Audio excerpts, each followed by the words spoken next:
Hello बच्चों, क्या हाल चाल? बढ़िया एकदम। तो वंस अगेन आपके सामने एक मोस्ट इंपॉर्टेंट लेक्चर लेकर आए हैं। बच्चों, आज के इस लेक्चर में हम क्लास 10 का साइंस 1 का चैप्टर नंबर 1 जिसका नाम है ग्रेविटेशन, उसका ही हम कंटिन्यू करेंगे। बच्चों, पिछले लेक्चर में हमने क्या डिस्कस किया था? Newton's universal law of gravitation, उनके लॉ देखे थे और उनका लॉ जो है बहुत इंपॉर्टेंट है एग्जाम पॉइंट ऑफ व्यू में, तो वो अच्छे से पढ़ लेना। वो तो उसके आगे जो है क्या है? अर्थ ग्रेविटेशनल एक्सेलरेशन, इसी टॉपिक पर हम आज डिस्कस करने वाले हैं। तो बुक और पेन लेके बैठ जाइए और हमारे साथ प्रैक्टिस करते रहिए। Yes, my name is money Saini and this is your beautiful channel MS tutorial. बच्चों, इस चैप्टर का जो ग्रेविटेशन है, ठीक है, ये चैप्टर जो है इसका मैंने प्लेलिस्ट बना के रखा है। मतलब मैंने सीरीज वाइज जो लेक्चर बनाए हैं उसका मैंने प्लेलिस्ट बनाया, तो आप स्टार्टिंग से देखते रहिए, क्योंकि बाद में आपको ये जो वीडियोस है जो लगातार आ रहे हैं उसको देखने में कोई प्रॉब्लम नहीं होगा। अगर स्टार्टिंग देखते रहेंगे आपका कंसेप्ट पूरा क्लियर रहेगा।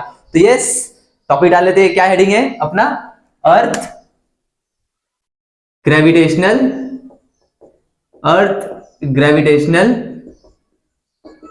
एक्सलरेशन। ओके, तो इसी टॉपिक पर हम डिस्कस करने वाले हैं। तो बात करते हैं एक्चुअली है क्या, इसको हम डिनोट किससे करते हैं? स्मॉल जी से। सुना ही रहेगा ना, स्मॉल जी। ओके, इसका वैल्यू क्या 9.8 मीटर पर सेकेंड स्क्वायर होता है। ये डिस्कस करेंगे। तो बेसिकली अर्थ ग्रेविटेशनल एक्सलेशन होता क्या है, पहले हमें ये समझना पड़ेगा कि ये एक्सलेशन कैसे होता है। एक्सलेशन मतलब क्या होता है? एक्सलेशन मतलब क्या होता है? सिंपल, वेलोसिटी में अगर कुछ चेंज आता है, वेलोसिटी में अगर हमें कुछ चेंजेस दिखते हैं तो हम उसको हम क्या कहते हैं? एक्सेलरेशन कहते हैं कि उसमें एक्सेलरेशन आ गया। तो एक लाइन लिखता हूं मैं, एक लाइन क्या लिखता हूं कि the earth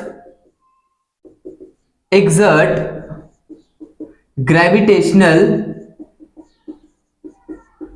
force on a object near it. ये मैंने लाइन लिख दिया। इसका मतलब क्या है कि जैसे अभी क्या बोला गया, लाइन तो सिंपल, एकदम सिंपल सेंटेंस में दिया है, लेकिन इसका मतलब क्या समझना है कि जो अर्थ है, अर्थ क्या अपना प्लेनेट है, उसका भी कुछ मास होगा, बरोबर? तो ये क्या एग्जर्ट करता है? एक ग्रेविटेशनल फोर्स एग्जर्ट करता है किसी भी ऑब्जेक्ट जो उसके ऊपर पास में है। मतलब फॉर एग्जांपल, जैसे अगर अर्थ है, ये क्या है? अर्थ। अब इस ऑब्जेक्ट, इस अर्थ पे सपोज कोई पर्सन खड़ा है, अगर कोई पर्सन खड़ा है, ठीक है, तो क्या करेगा? ये जो पर्सन है वो अर्थ पे ही खड़ा है। क्यों?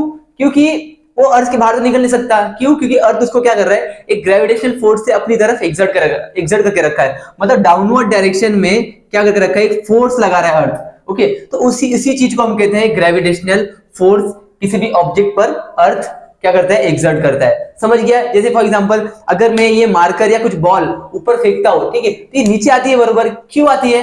क्यों? क्योंकि जो अर्थ है वो क्या कर रहा है? अपने जो कोई भी ऑब्जेक्ट है उसके आसपास उसको अपनी तरफ खींच रहा है। तो इसी को हम बोलते हैं ग्रेविटेशनल फोर्स। समझ गया? अब इसी फोर्स की वजह से किसी भी ऑब्जेक्ट पर क्या रिजल्ट आता है? एक्सेलरेशन आता है। चलिए एक मैं फॉर्मूला लिखता हूं जिसका नाम क्या है? ये फॉर्मूला सुना रहेगा, F इज इक्वल टू मा। मा मतलब मास मल्टीप्लाई बाय एक्सेलरेशन। ये बेसिकली फॉर्मूला है क्या? ये फॉर्मूला क्या कहलाता है? बरोबर, क्या कहलाता है ये? Newton second law. सही ना? हमने न्यूटन के सेकेंड लॉ जो निकाला था न्यूटन सर ने, उसमें फॉर्मूला था ना फोर्स का, क्या था? F is equal to mass multiply by acceleration. यानी इसका मतलब ये है कि अगर किसी ऑब्जेक्ट पर हम फोर्स एक्सर्ट करते हैं तो फोर्स एक्सर्ट करने की वजह से उस पर क्या आता है? एक्सेलरेशन आता है। एक्सेलरेशन मतलब उसकी वेलोसिटी चेंज होती है। मतलब अगर सपोज कोई ऑब्जेक्ट है, सपोज ये बॉल है, क्या है? बॉल, फुटबॉल समझो, फुटबॉल है। ओके, अब ये फुटबॉल है, अगर इस फुटबॉल पे मैं इस डायरेक्शन में क्या एग्जर्ट करता हूं? फोर्स लगाता हूं। क्या लगाता हूं? फोर्स। तो फोर्स लगाने से क्या होगा? ये ऑब्जेक्ट मूव करेगा, मतलब एक प्लेस से दूसरी जगह पर जाएगा ये, बरोबर ना? प्लेस मींस उसका इसमें क्या आ जाएगा? एक वेलोसिटी आएगा, उसकी स्पीड में क्या होगा? चेंजेस आएगा, ठीक है, फोर्स लगाने की वजह से एक पर्टिकुलर डायरेक्शन में। तो इसी की वजह से क्या होता है? उस पे क्या आता है? एक्सेलरेशन एग्जर्ट करता है। यानी सिंपल, फोर्स की वजह से क्या एग्जर्ट होता है? एक्सेलरेशन। यानी if the force applied on an object results in its acceleration, यानी किसी भी ऑब्जेक्ट पर जिसका कुछ मास हो, मास कुछ रहना चाहिए ना, जैसे कुछ भी मास हो सकता है, m हो सकता है, तभी उस ऑब्जेक्ट का फोर्स लगाएंगे तो उस पर क्या आएगा? एक्सेलरेशन होगा। मतलब वो ऑब्जेक्ट यहां से क्या होगा? मूव होगा। समझ गया? तो एक लाइन ले सकते हैं, मैं इसको मैं रफ करता हूं, ठीक है। इसको रफ करने से एक लाइन लिखता हूं, क्या लिखूंगा मैं कि if the force applied on an object results in its acceleration, बराबर? ये पॉइंट लिख सकता हूं, if the force applied on a object results in its acceleration. Correct? ये समझ के रहेगा ये लाइन बरोबर कि किसी भी ऑब्जेक्ट अगर फोर्स लगाते हैं तो वो क्या होता है, मूव करता है, यानी इसमें क्या है, वेलोसिटी में चेंज आता है जिसकी वजह से एक्सेलरेशन कहलाता है बरोबर. ये हमने न्यूटन जो सेकंड लॉ था फॉर्मूला उसके साथ डिस्कस कर लिया था. सपोज एक और एग्जांपल समझते हैं कि एक पर्सन है, सपोज पर्सन है, इसको मिटा देता हूं मैं. एक पर्सन सपोज माउंटेन पे खड़ा है, ठीक है, माउंटेन पे, ओके. अब इस माउंटेन पे सपोज पर्सन खड़ा है. अब इस माउंटेन पे सपोज उसने क्या लेके रखा है, हाथ पे बॉल लेके रखा है, बॉल, ठीक है, एक बड़ा सा बॉल लेके रखा है, बॉल. अब क्या होगा कि जैसे अगर पर्सन ये बॉल को छोड़ेगा, क्या करेगा, बॉल को रिलीज करेगा, या फिर समझो कि जो पर्सन है वो बिल्डिंग के टॉल पे खड़ा है, ठीक है, अब बिल्डिंग के टॉल पे खड़ा है, वो बॉल पकड़ा है इधर हाथ में. अब ये जो बॉल पे है ना, एक नीचे की तरफ फोर्स एक्सर्ट हो रहा है अर्थ की वजह से. कौन सा? ग्रेविटी बरोबर. ग्रेविटी की वजह से क्या होगा, एक फोर्स एक्सर्ट होगा बॉल को नीचे की तरफ. तो जैसे अगर पर्सन बॉल छोड़ता है, बॉल अगर छोड़ेगा तो ये जो बॉल है, ठीक है, ये सीधा नीचे की तरफ गिरेगा, सही, बिकॉज ऑफ ग्रेविटी. क्योंकि हमने पढ़ा ही ना कि earth exerts gravitational force on object near it. क्योंकि अर्थ के पास जो कुछ भी ऑब्जेक्ट रहेगा उसकी तरफ नीचे की तरफ क्या आएगा, एक फोर्स एक्सर्ट करेगा जिसे हम बोलते हैं ग्रेविटी. तो क्या होगा, बॉल क्या होगा, धीरे धीरे मींस यहाँ पे नीचे की तरफ गिरेगा. लेकिन हमें एक चीज समझने की जरूरत है कि एक्सेलरेशन और ग्रेविटी का एक्सेलरेशन क्या कहलाता है. कि जैसे अगर पर्सन ने बॉल रिलीज किया बरोबर, स्टार्टिंग में उसका वेलोसिटी बहुत स्लो रहने वाला है, मतलब स्टार्टिंग में जो वेलोसिटी है वो कम रहेगा. लेकिन जैसे वो नीचे गिरते जाएगा, बॉल नीचे, टाइम बीतते जाएगा, नीचे गिरते जाएगा, उसकी स्पीड ना चेंज होगी, मतलब बढ़ते जाएगी, और इसी को हम कहते हैं एक्सेलरेशन. सही, करेक्ट, समझ गया रहेगा आई होप.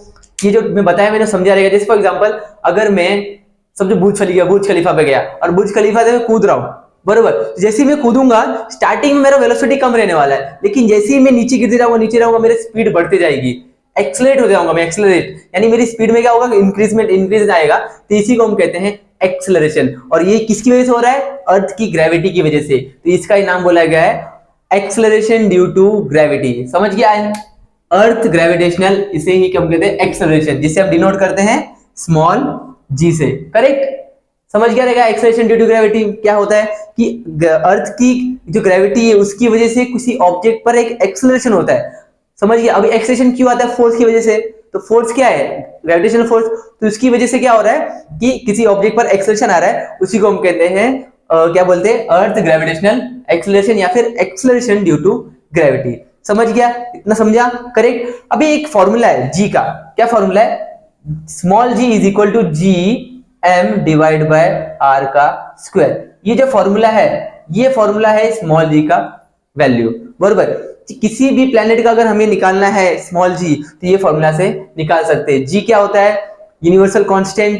m क्या होता है, प्लेनेट का मास. और r क्या होता है, रेडियस. यानी समझिए अर्थ है तो सेंटर से ये जो डिस्टेंस होता है ये हम कर, ये इसी को बोलते हैं रेडियस. ठीक है, तो ये रेडियस का डिस्टेंस. तो अगर इसे हम सॉल्व करेंगे तो हमको g का वैल्यू जो है अर्थ का, वो हमें मिलता है g is equal to 9.8 metre पर सेकेंड स्क्वायर. ये हमें अर्थ का क्या मिलता है, एक्सेलरेशन ड्यू टू ग्रेविटी, जिसे हमें याद रखना है बराबर. तो आई होप जितना मैं समझाया वो समझ गया रहेगा.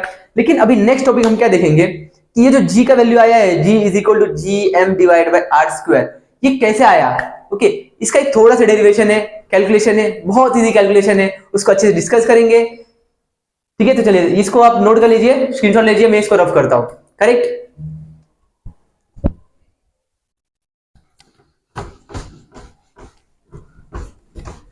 अभी पेपर भी आने वाला है बोर्ड का बरोबर, तो पढ़ाई करते रहिए अच्छे से, प्रैक्टिस. चलो हेडिंग डाल देते, क्या डालेंगे, ठीक है, कि ये जो फॉर्मूला है कौन सा, G is equal to capital G m divide by r का स्क्वायर. ये फॉर्मूला है बेसिकली कहां से आया, करेक्ट, ये इसको हम डिराइव करेंगे. तो चलो बात करते पहला. अभी हमने पिछले लेक्चर में देखा था क्या कि Newton universal law of gravitation बराबर, उसको आई होप आपने देख लिया रहेगा, उसका अच्छे समझ गया रहेगा. उसमें एक फॉर्मूला डिराइव किया था न्यूटन सर ने, क्या दिया था, F is equal to capital G, ठीक है, m1 m2 divide by r का स्क्वायर. ये फॉर्मूला दिया था फोर्स का. क्या बताया था इसमें कि अगर कोई दो ऑब्जेक्ट है, ठीक है, उनके बीच का अगर कुछ डिस्टेंस r है, क्या है r, और इस इस बॉडी ए का मास m1 है, बॉडी 2 का मास m2 है, तो इनके बीच में जो ग्रेविटेशनल फोर्स एक्सर्ट होगा वो ये फॉर्मूला से हम सॉल्व कर सकते हैं, बरोबर। तो सपोज अगर हमें किसका जो ये एक्सेलरेशन है वो हमें अर्थ का निकालना है, किसका निकालना है, अर्थ का, तो हम एक ऑब्जेक्ट अर्थ को पकड़ते हैं, बरोबर। तो सपोज कि अगर ये सपोज ये क्या है, अर्थ है, ठीक है, अर्थ अर्थ का सपोज ये जो मास है ना उसका कैपिटल एम है, क्या है, अर्थ का मास कैपिटल एम है। अब इस अर्थ के ऊपर एक बॉय है, लड़का, ठीक है, इसका मास स्मॉल एम लेते, क्या लेते, स्मॉल एम, ओके। और इनके बीच में जो डिस्टेंस है, ठीक है, ये अपना रेडियस रहेगा ना, तो इसको हम कैपिटल आर लिया है, समझ गया। तो ये जो डिस्टेंस है वो कैपिटल आर है, तो इसमें एक्सेलरेशन कितना निकल रहा होगा वो कैसे डिराइव करेंगे फॉर्मूला, वो समझेंगे अच्छे से। तो इसको मैं क्या करता हूँ, थोड़ा मॉडिफाई करता हूँ इसके फॉर्म में, मतलब ये सिंपल फर्स्ट ऑब्जेक्ट अपना अर्थ है, सेकंड ऑब्जेक्ट अपना एक बॉय है, तो इसको मॉडिफाई करते हैं। मॉडिफाई करने के बाद क्या फॉर्मूला बनेगा कि F इज इक्वल टू जी, तो लिखेंगे क्योंकि जी अपना ग्रेविटेशनल कांस्टेंट है।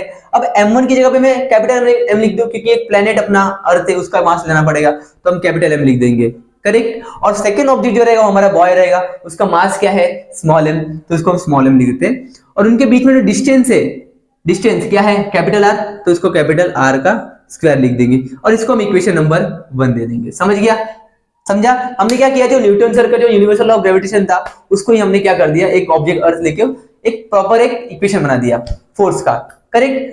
अभी सेकंड चीज क्या करेंगे, जो न्यूटन सेकंड लॉ था इससे पहले डिस्कस किया ना, क्या था, F is equal to mass multiply by acceleration, correct. अब इस एक्सेलरेशन को मैं g लिख सकता हूं, क्योंकि g वही होता है ना, एक्सेलरेशन ड्यू टू ग्रेविटी, तो इसको हम इसको रीअरेंज करते हैं, क्या लिखेंगे, F is equal to m multiply by g, और इसे हम देंगे equation number 2, correct.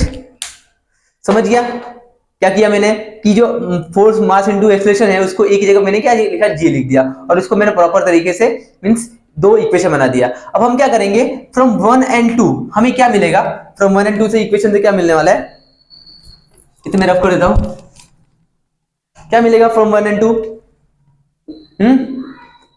From 1 and 2 क्या होगा, ये फोर्स दोनों इक्वल है तो क्या ये इक्वेशन इक्वल हो जाएगा, तो हमें क्या मिलने वाला है, ये जो mg है उसको हम एक साइड लिखते हैं, mg इज इक्वल टू, और इस इक्वेशन को ये साइड लिखते हैं, gmm डिवाइड बाय r का स्क्वायर, करेक्ट। इतना हो गया, ये कहां से मिला हमको, फ्रॉम इक्वेशन 1 and 2 यहां से मिला, करेक्ट।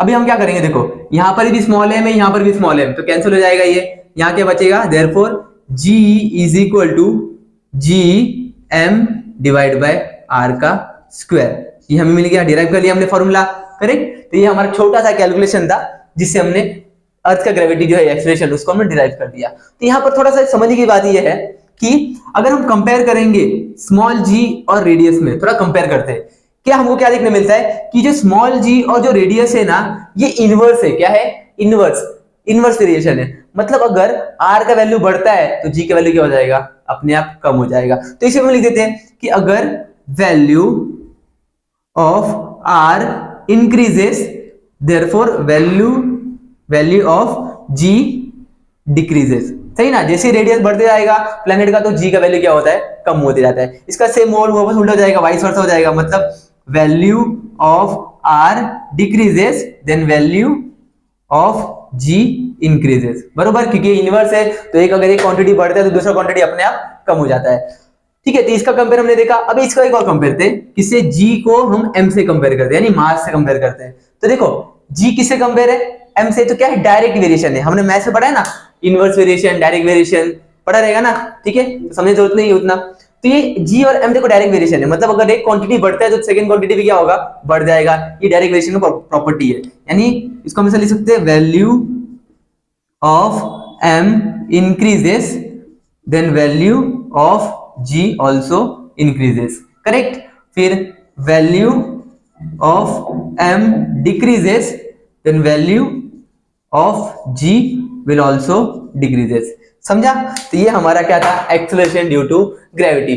तो बच्चों नेक्स्ट लेक्चर में हम जल्दी आएंगे और उसमें देखेंगे कि कैसे जो वैल्यू है, मतलब जो g का वैल्यू है वो कैसे कम होते जाता है और बढ़ते जाता है, मतलब वेरी करता है। तो इसी को हम कहते हैं वेरिएशन इन g, जो कि इसका नेक्स्ट टॉपिक रहेगा कि जैसे हम हाइट पे जाएंगे, अगर कहीं अब हाइट पे जाएंगे तो जी का वैल्यू कम होता है बढ़ जाता है, वो देखेंगे।